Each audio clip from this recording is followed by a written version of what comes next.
अस्सलाम वालेकुम एवरीवन, कैसे हैं आप सब। उम्मीद है कि आप सब ठीक होंगे। हम भी आपकी दुआओं से अल्हम्दुलिल्लाह बिल्कुल ठीक ठाक। अच्छा जी, ये हम शाम के टाइम पे ना गए हैं। हमारे पड़ोस में एक हैं हेल्थ वर्कर, तो वो ना घर में कपड़े भी सेल करती हैं ना।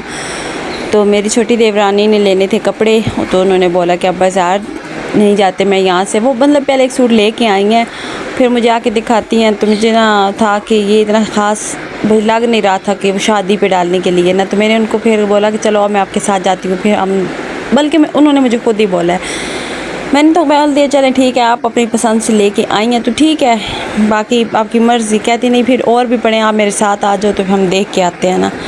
फिर मैंने कहा चलो अब क्या आ रही है, तो फिर कहेंगी कि आई नहीं है मेरे साथ। तो फिर हम लोग गए, उनके पास जितने भी इस किस्म में पड़े थे लॉन दुपट्टा में, तो हमने सारे वो बारी बारी खोल खोल के देखे। और देखने के बाद जनाब मुझे तो कुछ प्रिंट में से कुछ भी समझ नहीं आ रहा था। मैं देखे जा रही थी। लेकिन ये होता है कि बंदा बाज़ार जाए ना, एक दुकान से चीज़ पसंद आए दूसरी पे चले जाता है, दूसरी पसंद आई तीसरी पे चले जाते हैं। हमारे पास एक दुकान पे कई वैरायटी होती हैं। अब हम ये घर में गए हैं तो उधर 3-4 सूट में से हमने एक सूट लेना है, तो मुझे तो ये काम बिल्कुल समझ में नहीं आता। हाँ, ज़्यादा वैरायटी हो तो फिर बंदा ले भी लेता है। पिछले साल इन्हीं से मैंने एक सूट लिया था, बड़ा अच्छा समझ में मिल गया था। घर आने के बाद जनाब मैंने आटा गूंद के फिर मेरा दिल किया कि आज ना मौसम अच्छा था, तो मैंने सोचा कि क्यों ना कि सूजी का हलवा बनाया जाए। तो मैंने अपने लिए सूजी का हलवा स्टार्ट करना है।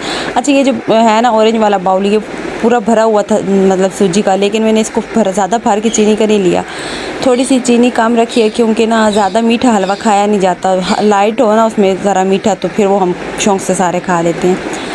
फिर मैंने वो चीनी को बिल्कुल इसके अंदर वो कैरमल जिस तरह इसका बनाते हैं वो इसको बनाया घी के अंदर। अब ये मैंने जनाब इस तरह चीनी इसके अंदर डाली है ना, और रखी है कि मैंने हलवा बनाना स्टार्ट किया। हस्बैंड की कॉल आ गई, तो मुझे कहते कि ना आप इस तरह करो, मेरा दिल नहीं कर रहा, दाल घर में बनी हुई है, दिल नहीं कर रहा दाल खाने को, तो आप मेरे लिए पकोड़े बना दो। मैंने कहा पकोड़े बनाने का तो टाइम नहीं है, हाँ चिप्स बना देती हूँ, आलू की चिप्स बना देती हूँ। तो उन्होंने बोला यार कुछ बना दो मेरे लिए। मैंने अब दाल का सालन नहीं खाना। मैंने कहा चलें ठीक है। अब मैं उसे क्या कहती कि मैं अपने लिए भी मतलब टाइम इतना कम, मगरिब की अज़ान हो गया। हमारे यहाँ ये होता है कि मगरिब के बाद ना खाना, मगरिब नमाज़ पढ़ के आए ना जैसे ही सारे खाना खाने बैठते हैं। बच्चे भी भूख, सारा दिन बच्चे सोते नहीं हैं, मगरिब के बाद फ़ौरन सोने की उन्हें हो जाती है, सोने लग जाते हैं।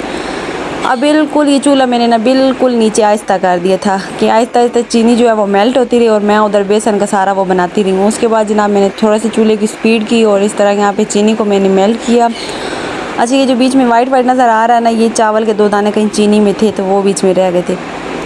उसके बाद जनाब मैंने इसके अंदर जो सूजी भिगो के रखी थी वो डाली, और उसको अच्छे से फिर मैंने भून के मज़ेदार सा हलवा तैयार किया। और हस्बैंड आए तो कहते वाह जी वाह, हलवे भी बन रहे हैं। मैंने कहा आपका दिल था पकोड़े खाने का, आपने मुझे बाद में बताया। मेरा दिल पहले था हलवा खाने को, मैंने पहले ही मीठा रख दिया था बनाने के लिए ना, मेरा दिल कर रहा था बनाने के लिए। अच्छा, मैंने यहाँ पे ना मुझे याद आया कि मेवा वगैरह भी पड़ा था। वो जब मैंने किशमिश ढूंढने के लिए निकली तो देखा कि वो काले मकोड़े नहीं होते, वो सारे उसमें थे। फिर मैंने वो फेंक दी और बस ऐसे सादा सा बना लिया। और जनाब फिर हस्बैंड की फरमाइश पे बना दिए आलू के चिप्स भी, बेसन वाले चिप्स बनाए। और बेसन वाले चिप्स बनाने के बाद अब मैंने इतनी यहाँ पे स्पीड पे काम किया। मेरे हस्बैंड कह रहे थे कि आज मुझे लग रहा था कि 9 बजे से पहले खाना नहीं मिलेगा, लेकिन तुमने तो 8:30 से पहले भी दे दिया। मैंने कहा मैंने स्पीडों में काम किया, मैंने अब स्पीड लगाई है। मतलब एक ही टाइम पे 3-4 मतलब फरमाइशें हो गई थी। और यहाँ पे अच्छा, मैं अब मगरिब से मतलब 8:30 तक हमारा खाना तैयार हो गया। और मज़े की बात यह है कि 8:30 से पहले ही मेरे दोनों छोटे बच्चे सो गए थे, क्योंकि वो दिन में सोते नहीं हैं, तो वो आज 8:30 सो गए थे। उन दोनों में फिर मैंने खाना बनाया। खाना बनाने के बाद यहाँ पे मेरे हस्बैंड वहाँ से वो गरम खाते हैं, वो साथ ही आके बैठ के खाना उन्होंने स्टार्ट कर दिया था। फिर बड़े बेटे को भी मैंने बुलाया, उसने भी अपने खाना लिया, वो बाहर बैठ के खाने लग गया। और फिर छोटे दोनों जो रह गए थे उनको मैंने जगा के उनको मैंने खाना खिलाया, फिर उनको सुलाया। अच्छा, और जो शाम टाइम ना खाना बनाने से पहले मैंने आपको बर्तन दिखाए, मैंने धोए हैं। उसके बाद ये सिर्फ रात के खाने की इतना ढेर लगा हुआ है बर्तनों का, पूरा सिंक भर गया था। ये देख रहे हैं, मतलब कोड़ों के बर्तन, हलवे के बर्तन, दाल के बर्तन, इतना पूरा सिंक फिर से भर गया था। लेकिन जब बर्तन रख के ना सोने का मेरा दिल नहीं करता। एक तो चले ये होता है कि खाने के बाद कुछ टाइम हम वैसे भी गुजारे थे। ये बाल्टी चीनी वाली खाली की है मैंने, क्योंकि अब ये कम है, तो अब नई ग्रोसरी आएगी तो नई चीनी आएगी, तो मैंने कहा चलो एक दफ़ा इसको अंदर से भी वाश कर देती हूँ। ये सारे बर्तन मैंने चुटकी बजा के धोए। उसके बाद अच्छा बर्तन धोने के बाद जो सिंक धोते हैं ना, तो सिंक धोने पे जो सेटिस्फेक्शन मिलती है, कलेजे में ठंड पड़ जाती है।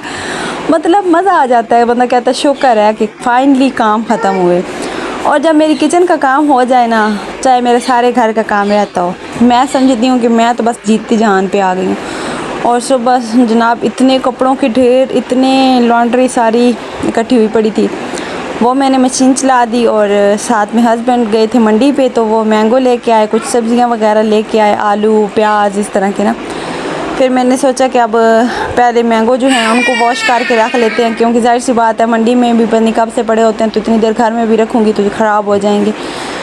जैसे हस्बैंड लेके आए, मैंने ये जो होती है कपड़े धोने वाली ब्रासी, इसमें मैंने पानी लिया और मैं सारे इसके अंदर रख के एक एक को मैंने अच्छे से वॉश किया। शुक्र है, ये शुक्र है कि अक्सर इस तरह होता है कि आम की बंदा लेके आए ना ये पूरा कर्टन, तो इसमें ये होता है कि ज़्यादा ख़राब होते हैं। लेकिन अल्हम्दुलिल्लाह पिछले मंथ भी हस्बैंड लेके आए हैं, तो उसमें एक दो ही थोड़े से लगे हुए थे। इस दफ़ा भी ऐसे हुए, आम मीठे बहुत थे इस दफ़ा। ये सारे वॉश करने के बाद जनाब मैं अपने जो लॉन्ड्री का काम था वो सारा ख़त्म करने लग गई। और जो हस्बैंड थे वो थोड़ी देर उन्होंने बच्चों को रखा, फिर उन्होंने खुद जाना था ENT के पास, और उन्होंने बोला कि मैं खाना वहाँ से ही लेके आऊँगा। और मैं जनाब रिलैक्स हो गई। मैंने चादरें ये वो इतने कपड़े जो थे ना, सारी लॉन्ड्री इकट्ठी करके मैंने कहा चलो खाना बाहर से आ जाना, तो मैं सारा काम कर लेती हूँ। काम करके मैंने अपने लिए रात का हलवा जो बना था वो गर्म किया और चाय का कप बनाया, और मैं आराम से बैठ के पीने लग गई। चाय पी रही थी कि हस्बैंड की कॉल आ गई कि रश है डॉक्टर के पास, खाना घर में बना लें। मैं पता नहीं किस टाइम फ्री होऊंगा।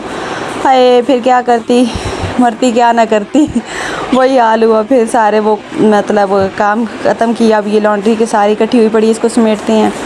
आई होप कि आपको वीडियो अच्छी लगी होगी। अगर अच्छी लगी हो तो लाइक शेयर सब्सक्राइब कर दीजिएगा। मिलते हैं आपसे नेक्स्ट वीडियो में, तब तक के लिए अल्लाह हाफिज़।